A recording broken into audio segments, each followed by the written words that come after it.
Fala, meu povo, sejam muito bem-vindos. Estamos aqui mais uma vez com mais um Red Academy. Dessa vez a gente vai falar sobre um assunto que é muito importante, muito legal também e que geralmente o mercado não está aberto para isso. Mas a gente vai falar sobre a importância de estratégias de branding digital para o mercado de e-gaming. E aí eu estou aqui com a Luísa, que eu vou deixar ela fazer as 11, se apresentar, falar um pouquinho do trabalho que ela faz, e a ideia é que isso seja um bate-papo mesmo e a gente converse sobre um assunto que é tão importante. E só deixando um pouquinho vocês contextualizados, eu e a Luísa tivemos uma conversa antes e a conversa foi tão bacana, mas tão bacana, que eu dei a ideia na hora, não, vamos gravar um webinar sobre isso, para falar sobre isso, porque o mercado precisa saber disso. Beleza? Então, fazendo as honras, Luísa, muito obrigado por participar, por estar aqui com a gente. E fala um pouquinho quem tu és, a tua jornada e um pouquinho do teu trabalho, o que tu faz para esse mercado de game, tá bom? Show. Primeiro, obrigado pelo convite. Realmente foi um papo muito enriquecedor conversar a mesma língua, assim, num mercado que é tão difícil a gente encontrar esse tipo de papo. Eu me chamo Luísa, eu tenho 23 anos e eu já trabalho no mercado de gambling faz uns 5 anos, mais ou menos. E hoje eu sou diretora de marketing de uma agência especializada no atendimento de bet. Então, hoje a gente trabalha de uma maneira 360, e a gente faz justamente essa integração entre plataforma, entre todo o processo que envolve a bet, até o site, até o tráfego, até as redes sociais. Então, é um processo meio imersivo no setor. É um setor que a gente gosta bastante, a parte de esportes. Então, a gente já tem algumas estratégias testadas e algumas referências para poder falar por aqui. Mas é isso. Bacana demais. E aí a gente estava falando naquela primeira conversa que a gente teve sobre, de fato, né, a importância das estratégias de branding para esse mercado. E é um mercado que, tradicionalmente, quem já atendeu, quem já trabalhou com esse mercado de iGaming, sabe o quanto eles são dedicados a métricas de performance quando a gente está falando do digital. E, em contrapartida, quando a gente vai olhar ali para ações em offline, né, em meios offline, a gente vê muita iniciativa de branding, porque basicamente é branding, né, quando a gente trabalha com meios offline. E quando chega no digital, que a gente tem uma possibilidade gigantesca de fortalecer ainda mais esse branding, existe meio que uma miopia do mercado sobre o que eles querem do digital, sabe?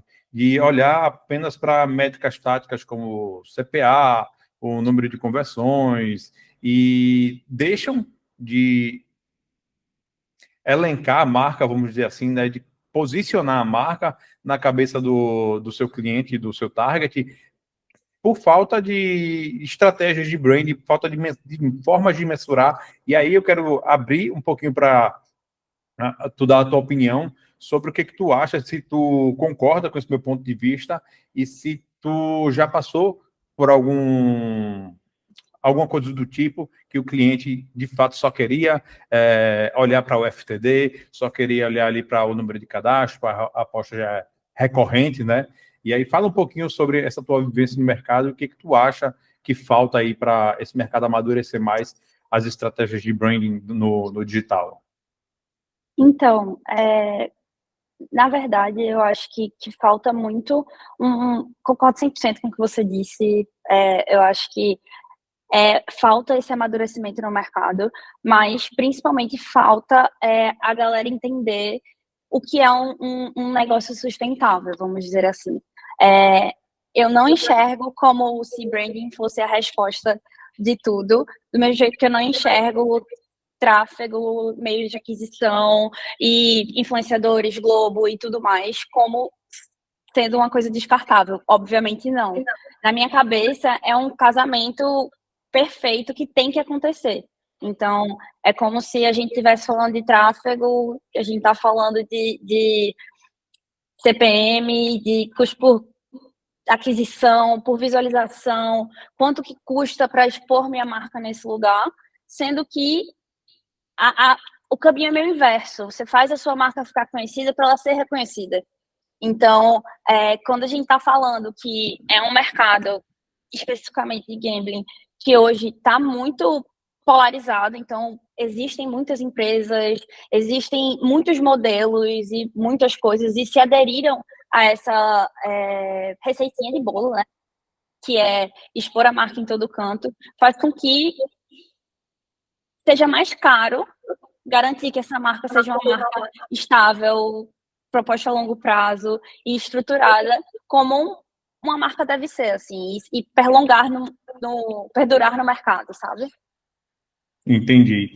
E eu estava num evento agora no final de semana em Salvador e teve um palestrante lá que falou uma coisa que na hora eu pensei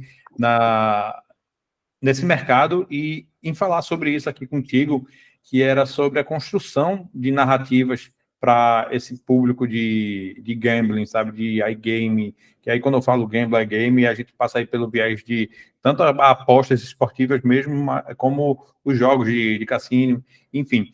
E aí ele falava nessa palestra que muita gente errava porque vendia o produto final ao invés de construir uma narrativa e uma imagem percebida, fazer um marketing de percepção na cabeça dessa galera, de construir essa narrativa mesmo para que ela se identificasse, se conectasse com o público e não só você bater ali no produto final de tipo, faça uma aposta, ganhe R$ 3, ganhe R$ 10, sabe? Mas você construir uma história por trás de tudo isso para mostrar como é que o iGaming pode trazer mais entretenimento, enfim. E aí eu não vou entrar no viés aqui sobre dizer como tem que ser feito, qual narrativa precisa construir, mas partir do pressuposto que as empresas precisam começar a se preocupar em construir essas narrativas, porque as pessoas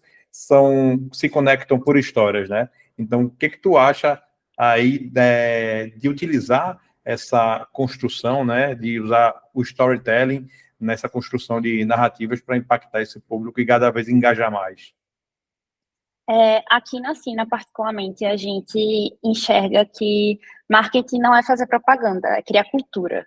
Então, para você criar uma cultura, para você implementar um hábito, para você criar uma memória de alguma coisa, não é simplesmente a partir de um CTA que você consegue fazer com que nesse mercado, onde existem muitos, seja a sua marca que seja pensada na hora de fazer uma aposta.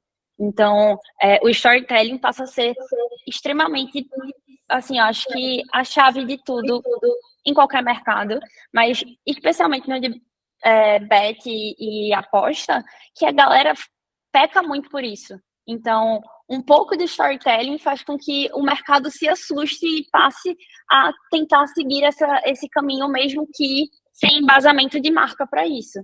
Então, quando a gente está falando da construção da marca, quando a gente está falando nas diretrizes que essa marca vai seguir para ir a construção dessa base de usuários, esse tráfego, enfim, toda a parte, tudo que se pode imaginar dentro de a concepção de uma marca, a gente pensa justamente qual vai ser a percepção desse usuário. Então, o que é que a gente pode pensar, o que é que essa marca pode comunicar, como ela pode se portar e que tipo de conteúdo que ela tem que fazer para que aquele cara se identifique com a gente. Então, acho que é muito sobre persona, sobre entender o seu produto, entender qual é a capacidade da sua plataforma e casar essa história entre todos esses ativos.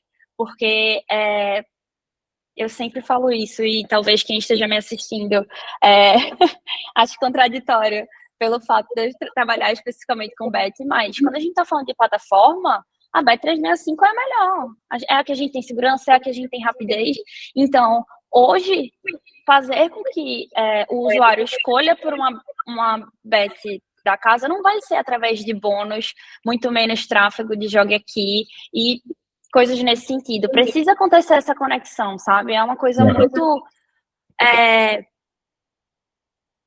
A vida longa desse usuário dentro da casa, ela passa a ser maior. O LTV passa a ser maior. Então, a gente passa a discutir em outro parâmetro e não quanto esse cara custou para entrar na casa, sabe? Não, perfeito, perfeito. E aí a gente parte por um viés ainda entrando nesse assunto de narrativa, de storytelling. A gente vê muito esse marketing. Basicamente, eu estou falando isso no digital. A gente vê essas ações focadas em gerar cadastro, gerar o primeiro depósito, gerar um depósito recorrente, e a gente não vê nenhuma ação específica das principais bets, por exemplo, na preocupação de fazer alguma ação para amadurecer mais esse usuário, para que tome cuidado com ele com relação ao vício em jogo, enfim, tem um monte de coisa que essas empresas podem fazer a partir do momento que elas geram um cadastro de um cliente, de um novo usuário, e construir uma narrativa focada no LTV para que o usuário não faça apenas o primeiro depósito e depois não faça mais, ou então ele vá para uma casa de apostas concorrente. Então, uma dinâmica para que ele consiga fidelizar e fazer a retenção desse usuário ao longo do tempo, para que o LTV do usuário aumente e o custo de aquisição, obviamente, cada vez mais que o LTV aumenta, o custo de aquisição desse usuário ele vai cair. E aí, tu já tivesse alguma experiência na prática de conseguir visualizar isso, que essa preocupação na narrativa e nessa retenção do usuário no médio e longo prazo, para aumentar o LTV e diminuir o custo de aquisição, tu já conseguiu ter algum trabalho nesse sentido? Sim, inclusive um dos MVPs para a Cine existir foi baseada num case desse, que é justamente a gente trabalhar muito mais focado e direcionar todo e qualquer esforço nesse cenário para a gente entender esse parâmetro justamente. A gente direcionar todo esse esforço para ter a experiência melhor do usuário e fazer com que uma base que tinha 10% ativo passe a ser 50% sem que a gente haja investimento de trazer novos usuários, por exemplo. Então, essa conta fica muito, muito gritante quando é nesse sentido. Eu queria voltar um pouquinho no que tu perguntou da parte do storytelling e dizer que fazer uma analogia bem besta, mas é como eu uso aqui para explicar para os meus colaboradores, que quando a gente está falando de criação de conteúdo, quando a gente está falando de branding, quando a gente está falando dos ativos e recursos disponíveis no mercado para que a gente propague essa marca, a gente pensa, o mercado de bet pensa em influenciador. Eu vou contratar influenciador, eu vou contratar mídia, eu vou contratar. Se a gente der um passinho para trás e pensar que a sua marca pode ser a influenciadora, que a sua marca pode ser um canal de mídia, que a estrutura que você cria e monta a sua marca define o quanto que você vai precisar desses apoios de massificação e fazer com que você economize a curto, médio e longo prazo. Tipo, hoje, as mídias e essa visão de ver só a métrica de agora, de quanto eu vou pagar agora por esse lead, faz com que essa roda tenha que sempre girar. Então, eu não posso ficar sem influenciadores. Eu não posso ficar sem tráfego. Não que eu possa normalmente, mas quando a gente está falando de que o investimento inicial ele precisa retornar e a gente tem que diminuir o quanto é investido para uma marca se manter grande e ser escalonável, essa conta não fecha muito se eu não vou poder diminuir meus recursos, senão tudo para. Então, Uhum. é um paralelo bem engraçado, porque faz com que o mesmo dinheiro que seja gasto seja muito mais valioso. É como se eu estivesse falando de uma moeda real e a gente poder transformar ela num euro. É isso. Então, eu sou completamente apaixonada por isso. A gente pode passar horas falando, mas realmente as marcas precisam ser influenciadoras.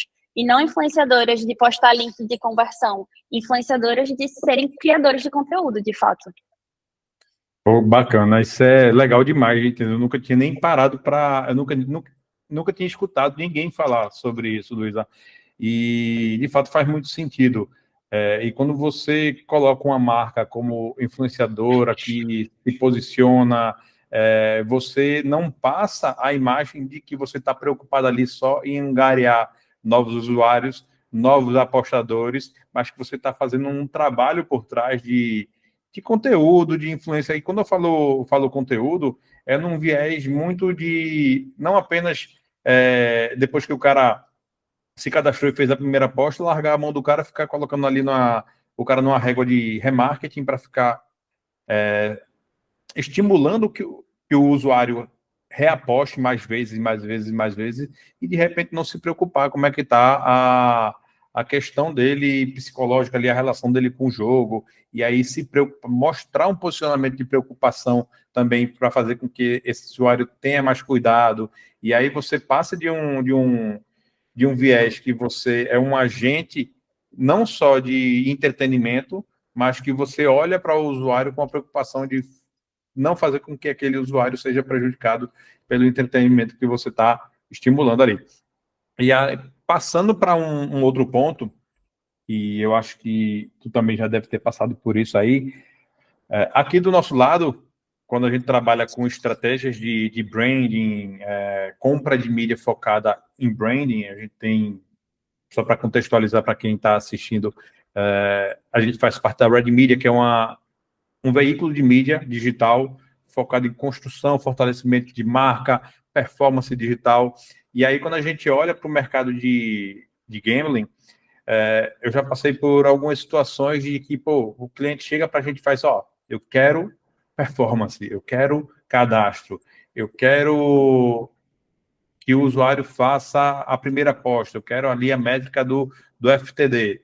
E aí, quando a gente vai executar a campanha, a gente se depara com uma burocracia dentro do cliente que ele não deixa sequer fazer o tagueamento do site para que a gente consiga monitorar quem são as pessoas que estão efetuando a primeira aposta. E para quem não entende o que é o tagueamento, é a operação de eu instalar uma tag de rastreamento no site do cliente, no site em questão, e com essa tag eu rastrear os eventos mais importantes que o cliente quer considerar dentro da estratégia dele, e eu consiga ter uma mensuração clara sobre o que está acontecendo.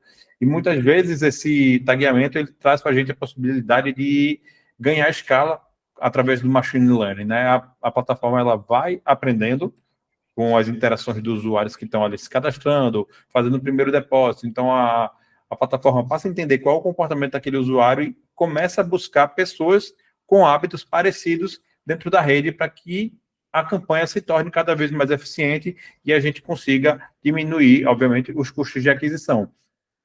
E aí eu queria saber se tu já passou por alguma saia justa dessa e como é que foi que tu conseguiu contornar, se tu conseguiu contornar. Então, sempre. A gente sempre diz aqui que a nossa sina é existir com esse modelo de negócio, porque justamente pelo mercado não ter essa visão ampla e isso ainda não ser uma pauta para todo mundo, a gente tem que muitas vezes justificar como a métrica do branding, que é quase Imperceptível, né? Assim, imaginária, assim, né? Quase imaginária quando a gente está falando de prestação de contas e atender clientes, e isso não do ponto de vista de ser um agente da marca, sabe? A maioria das vezes a gente tenta explicar como a gente funciona, mas às vezes é tão complexo para alguém que tem aquele olhar do que funciona desse modo que fica um pouco confuso. Como a gente geralmente faz? Todas as propostas que a gente cria, a gente tenta encaixar o que a gente tem maior domínio. Então, a ferramenta que a gente vai conseguir ter maior domínio para essa percepção do nosso usuário final, nesse caso. Então, eu estou falando de a gente conseguir ter acesso às redes, porque a gente consegue, de uma certa forma, metrificar, sem precisar de grandes acessos, a gente conseguir definir um cronograma, enfim, várias estratégias do ponto de vista de brand content. Eu acho que é sobre isso, é sobre storytelling, é sobre a gente fazer o invisível. E nesse momento no mercado, como nós bem sabemos, a gente faz sem perceberem que está sendo feito. E aí a gente mostra um resultado absurdo e a gente prova mais uma vez sobre uma estratégia que é diferente do mercado, mas que tem um custo muito menor. Então, quando a gente está falando de alcance de marca, é realmente imensurável quando você atrela o orgânico, o que realmente aquelas pessoas curtem, com a parametrização e a junção desse traqueamento completo de quem é esse usuário, que ele gosta. Então, assim, hoje a gente enxerga as mídias e o trabalho como a Red faz como um facilitador de entender que tipo de conteúdo a gente cria, que é justamente compreender profundamente para quem a gente fala. Então, é uma junção que ela é quase perfeita. Então, a gente está falando não de tentar converter uma pessoa, mas tentar impactar ela o maior número de vezes possíveis para que ela se torne um torcedor, assim, ela se torne um fã da sua marca. Porque uma coisa que eu tinha notado aqui quando tu estava falando é que a gente monta essa persona influenciador, assim, essa persona comunicadora para cada marca, justamente porque a gente dá a maleabilidade de erro. A gente dá a percepção da humanidade que faz com que a gente consiga eternamente fazer uma gestão de crise. A gente prepara essa marca para ser leve em todos os sentidos, porque a gente está falando de entretenimento, mas leve do ponto de vista de que erros acontecem. Não justificando o erro de marca, muito menos passando pano, mas a gente está falando de plataformas, a gente está falando de erros de sistema, a maioria das vezes, e que não é que todas as plataformas fazem isso, nem que todos os bets vão passar por isso, mas sempre vai ter alguém dizendo que perdeu dinheiro porque roubaram você. Então, é uma coisa que é importante nesse mercado, fazer justamente esse balanço e trazer isso para um parâmetro tátil, que é justamente o que importa para quem olha só para a LTV, para CPM, enfim, para as métricas mais rasas. Uhum. É bacana demais isso.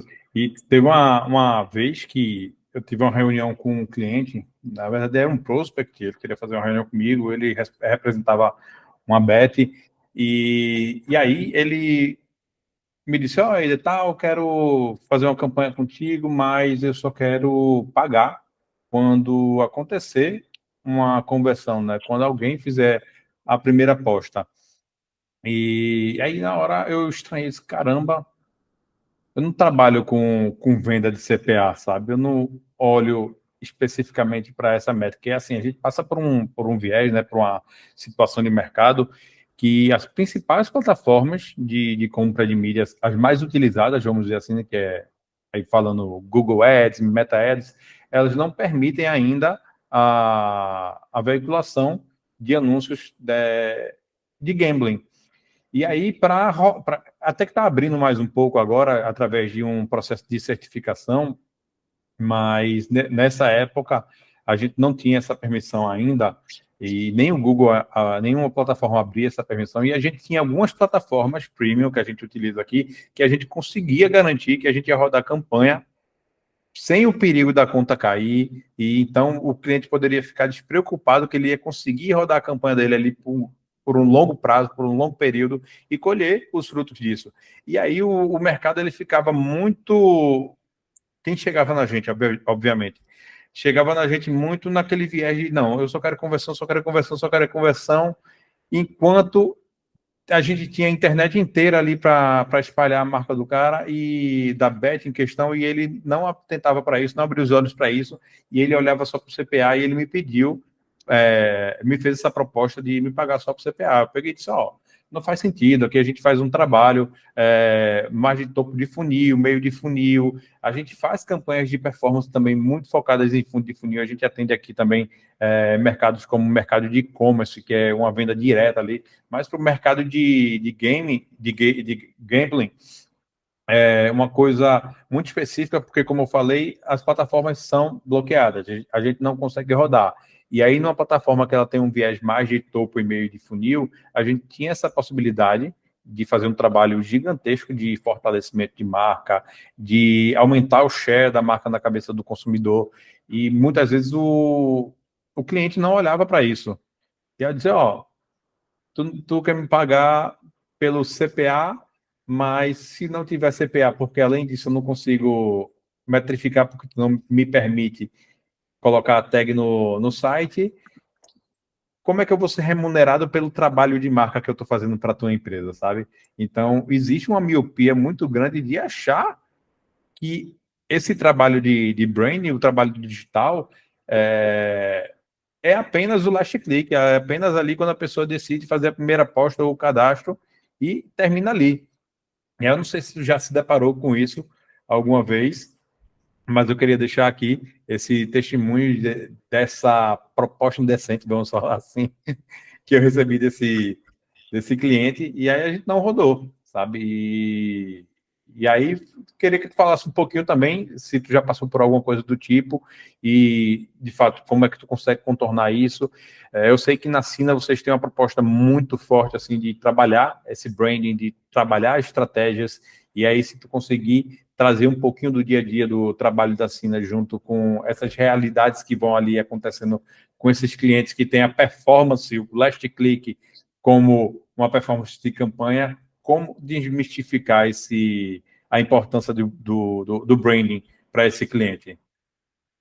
É, Nesse caso, quando tu falou da tua visão e da tua experiência sobre cliente, a gente também tem um modelo de negócio que a gente encara muitas situações como essa, porque quando a gente fala de branding, quando a gente fala de criação de conteúdo, a gente fala de um universo gigantesco, né? Só que na Sina a gente tem mais de 12 setores, são mais de 35 funcionários para fazer o negócio girar.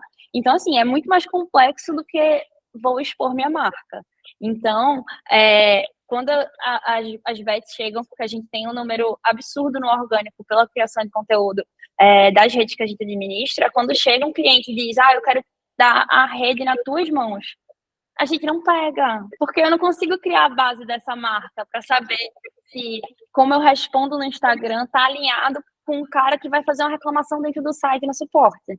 Então, é uma coisa que fazer esse trabalho para que o Instagram ou uma rede social ou qualquer outra coisa converta, vai me dar tanto trabalho e vou fazer tanto pela tua marca que eu não posso atender só teu Instagram. Eu sei que assim não funciona, sabe?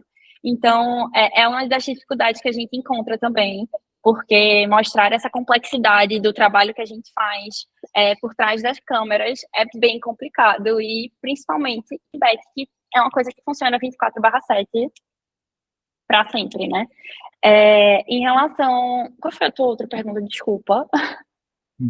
Dos teus desafios no dia a dia, como é que tu resolvia essas situações, de explicar como é que desmistifica essa importância do branding na cabeça do cliente? Geralmente, a gente tenta fazer ações onde o objetivo é conversão, mas sempre com uma contrapartida mais humana para o usuário. Eu não falo nem em banca, em crédito no site, porque isso, mais uma vez eu digo, todo o mercado faz. Mas pensar em uma bonificação, uma premiação ou um evento, assim, uma contrapartida que fale muito mais sobre o seu entendimento do público, porque do que de fato um benefício real financeiro, sabe? Essa parte da conexão e trazer o que o mercado já faz, porque isso é fato, eu não estou aqui falando que Marketing 360 é a novidade do mercado, que ninguém conhece, que, meu Deus do céu, joguem todos os diplomas fora porque a gente está fazendo tudo errado. Obviamente que não. Mas eu estou falando da evolução do mercado, como essa parte que todo mundo já faz precisa estar atrelada a uma pessoalidade com a sua marca. Infelizmente, aquele pedestal onde se estavam as marcas antigamente, onde a gente olhava aquelas marcas e dizia, ela não pode errar, nada acontece, não tinha acesso a bastidor. Agora as pessoas querem ver o real, as pessoas querem ver, de fato, uma persona para essa marca, sabe? E eu acho que é isso que a gente faz. Botar o objetivo claro, ser uma ação, uma conversão, para o site, enfim, qual seja o ativo da ação, atrelado a benefícios e um contexto, assim, é como se a gente abraçasse o usuário para que ele se sentisse confortável em realizar aquela ação, sabe? A gente prepara todo o cenário e não só o momento que ele faz o Pix. É mais ou menos por aí. Ah, legal, legal demais. E aí tu falou sobre ter clientes que têm uma característica de chegar e dizer, ah, não, só quero que você cuide do meu Instagram ou da minha rede social X, tal. E aí, quando você fala também desse marketing 360, também para contextualizar aí para quem está assistindo, a importância de você pensar na distribuição do conteúdo, de fazer uma estratégia multi-channel, né, que ela vai estar ali presente em vários canais, porque quando a gente fala de internet principalmente, e aí eu estou pegando muito no viés de internet, mas quando a gente fala 360, a gente sabe que transcende, né, a internet, mas aí quando a gente fala de internet, a gente tem a possibilidade de distribuir, e aí, mas eu vou além disso, saindo do viés só da internet, mas colocando a internet no contexto também, quando a gente fala sobre 360, a gente tem a possibilidade de fazer essa distribuição de conteúdo em todos os canais que a gente tem a possibilidade de impactar esse usuário.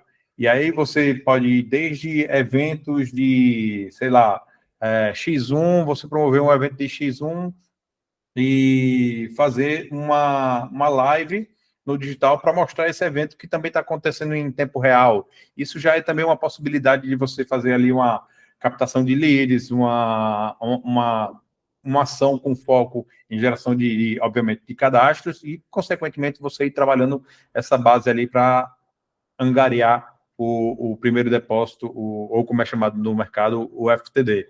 E aí, me fala como é que tu enxerga isso, se é por aí o caminho, e se eu estiver falando alguma bobagem também, pode me corrigir, pode falar como é que vocês fazem aí, que eu vou adorar aprender aqui também, e eu garanto que todo mundo que está assistindo também vai querer aprender um pouquinho. Não falou besteira, não. É bem por aí mesmo. Qual é a grande sacada do Market 360 e do Multichannel e de algumas outras alternativas que hoje o mercado faz? Hoje, de fato, o ser humano produz mais conteúdo e produz mais material do que qualquer um consiga consumir. Hoje, a quantidade de estímulos que cada um recebe é absurdo quando a gente está falando da internet e desse gigante mar aberto, né? Porque quando você coloca e posta um conteúdo, você está jogando ali para qualquer pessoa ver. Você, obviamente, está focado numa galera, mas ninguém controla o que viraliza, o que não viraliza. Infelizmente, digo isso quem trabalha com redes há muito tempo. Não existe esse negócio de entender o algoritmo. Obviamente, existe como você entender a tendência. Massa, mas assim, não é uma coisa que seja calculada. Então, jogar para o mar aberto e não fazer com que seu usuário, que você quer atingir, fixe isso na sua cabeça. Então, é como se a gente vai no supermercado, a gente compra o mesmo desodorante há muito tempo, mas a gente vê a propaganda dele no celular quando a gente vai entrar no Instagram, a gente vê a propaganda quando a gente entra no site da Globo e aparece a propaganda, ou quando magicamente você está assistindo televisão, aparece comercial e você vê no telefone.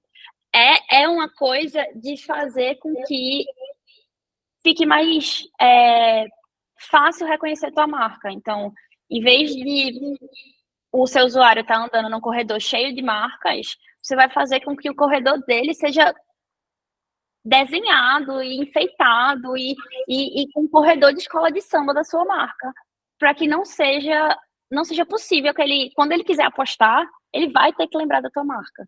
Independente de ele estar no lugar que você gosta, de ter essa interação, de criar um conteúdo que o usuário gosta, de estar nos lugares que ele admira, enfim, isso envolve o on, o off. Eu sempre digo que é uma balança perfeita, porque o online ele permite que o offline, que custa muito hoje, chegue a muito mais gente. Então, eu sou completamente fã de ações coordenadas. E essa questão dos canais, eu acho que é a resposta para que haja uma marca forte. É o jeito que faz com que essa percepção seja que o usuário perceba a sua marca. Então, se ele tem uma congruência de todos esses canais falarem a mesma língua, o mesmo tom, é muito fácil de você ter certeza que ele achou sua marca divertida, que ele achou a marca de credibilidade, de confiança. Enfim, é quase como uma lavagem é, mental, uma coisa, mas assim, é realmente sobre a gente atingir, muitas vezes, de diversas formas, em diversos cenários, o mesmo indivíduo, em vez da gente atirar para um mar de gente contando que essa pessoa goste do seu anúncio, sabe? Então é muito mais fácil a gente achar o nosso usuário final e fazer com que esse cara esteja engajado com sua marca, para além de realizando FTDs. Perfeito, perfeito, Luísa. E tu falou aí sobre essa questão da lembrança de marca e publicidade, basicamente, se a gente for fazer um resumo muito cretino e leviano da publicidade, ela é nada mais do que a eficiência dela está muito relacionada ao agendamento, vamos chamar assim, de uma mensagem, da manutenção da mensagem na cabeça do usuário. Por exemplo, eu vou colocar isso num viés muito direcionado para esse mercado de bet. Eu tinha até comentado contigo na outra reunião e eu vou trazer esse exemplo à tona de novo, porque eu acho que ele demonstra bem o que acontece, né, no mercado. Na última Copa, quando a gente perguntava, quando eu perguntava qual era a principal bet que vinha na cabeça da pessoa, era muito claro. Aí a pessoa não pestanejava assim, não titubeava e dizia, não, a bet que é a maior hoje é a PixBet. E isso estava diretamente relacionado com o agendamento da comunicação ali naquela época da Copa. Todo lugar que você ia era PixBet. Todo lugar PixBet. Internet estava PixBet. Offline PixBet. Outdoor, tudo era PixBet. E aí, depois da Copa, a gente vê uma diminuição da frequência, que isso é uma métrica super importante para quem quer trabalhar marca, fortalecimento de marca na cabeça do usuário. A frequência da mensagem da PixBet, ela nitidamente caiu. E aí deu espaço para outros players do mercado, como o Bet Nacional, o Esportes da Sorte, e quando você para hoje para perguntar quais são os principais, muito provavelmente, pelo menos aqui na região que eu estou falando, obviamente que vai variar de região para região, as principais são Bet Nacional, Esportes da Sorte, obviamente tem uma aposta ganha, tem outras, mas que tem maior agendamento de mensagem, maior força de marca hoje, indiscutivelmente são essas.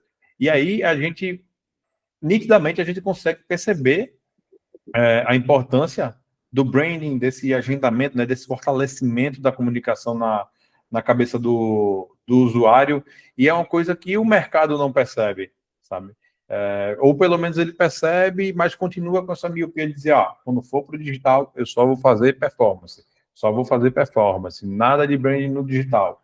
E aí a gente sofre com essa miopia porque a gente quer propor coisas disruptivas, né? A gente quer propor coisas novas para os clientes e fica muito no viés ali de ter que trabalhar especificamente por CPA. E aí, numa visão de longo prazo, não é a forma mais sustentável de fazer isso. Então, é bem complicado e, ao mesmo tempo, fácil de explicar essa grande guerra entre esses dois ativos que precisam ser combinados juntos. É muito um retorno a curto prazo. Quando a gente está falando de bet, a gente está falando de um mercado que fatura milhões, mas que movimenta bilhões. É uma rotatividade muito grande enfim, rodadas e algumas outras coisas. Quando a gente está falando de investimento sem retorno a curtíssimo prazo, no sentido de eu invisto hoje, roda esse próximo mês e eu consigo saber se funcionou ou não funcionou, é uma coisa que eles ficam assustados por não entenderem o quanto que isso pode retornar, porque não é uma métrica que se consiga se acompanhar minimamente de uma maneira simples. Então, o que hoje a Sina faz para existir? Justamente pelo fato da gente ter essa briga aí que eu comentei, que é o que foi o tema da nossa conversa antes, que é se provar para o mercado como um modelo de negócio estabilizado e que funciona e traz resultado, é justamente fazer essas duas coisas atreladas.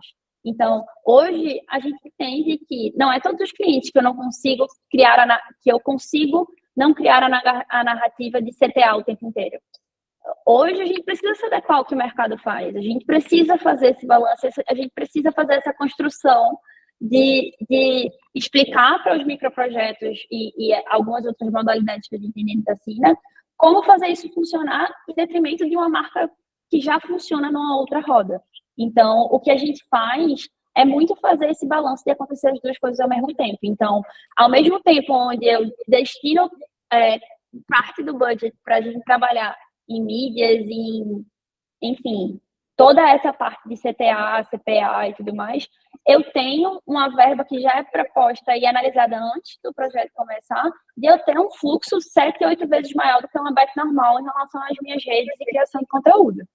Eu estou falando de a gente ter 3, 4 vezes mais em relação a contatos com CRM, não de tentar convencer esse cara a apostar com a gente, mas de criar a relação e ser uma fonte de conteúdo que termine influenciando esse cara a apostar.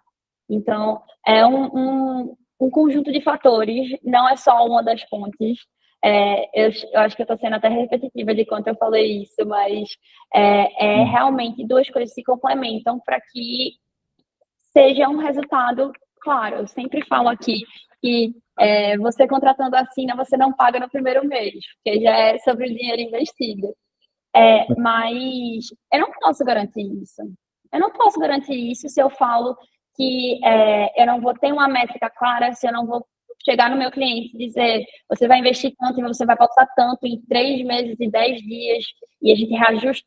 É uma coisa que é complexa, essa é a narrativa. Então, hoje a gente faz a combinação das duas. Então, hoje eu tenho 10 artes, 10 tipos de conteúdos diferentes, eu tenho e-mail marketing de newsletter, eu tenho contato com esse usuário em diferentes tipos de cenário. Como eu disse, a gente tem mais de 12 setores por aqui, para que a gente seja íntimo desse cara. Não tem como ele esquecer a gente. É impossível. Existe uma máxima que fala que marketing bom acelera a morte de um produto ruim.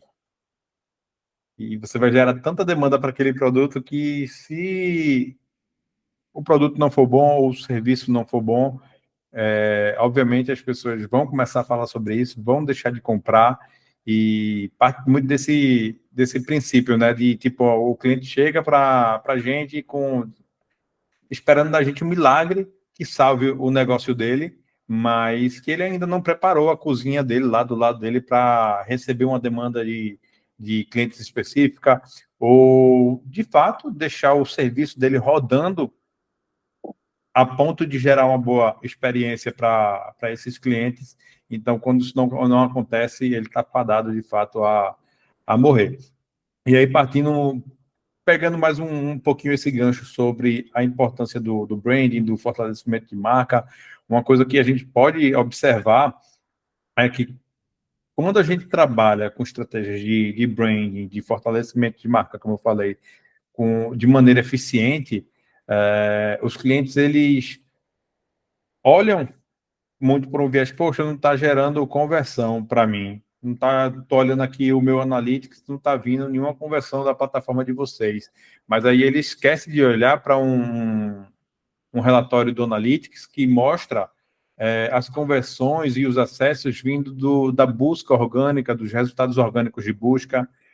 Eles esquecem de falar também sobre os acessos diretos, digitando diretamente o site do cliente no navegador. E isso só é feito a partir do momento que você gera o conhecimento de marca. Você gera o conhecimento sobre um determinado player. Vamos colocar aqui, por exemplo, um grande player que é a Bet Nacional. Ela só consegue se fazer conhecida porque ela está fazendo o agendamento ali, a manutenção de marca na cabeça do usuário. Os usuários estão percebendo a marca e quando forem fazer uma pesquisa no Google, muito provavelmente, atualmente, eles vão fazer uma pesquisa por Bet Nacional ao invés de fazer por PixBet, porque a Bet Nacional tem uma frequência maior.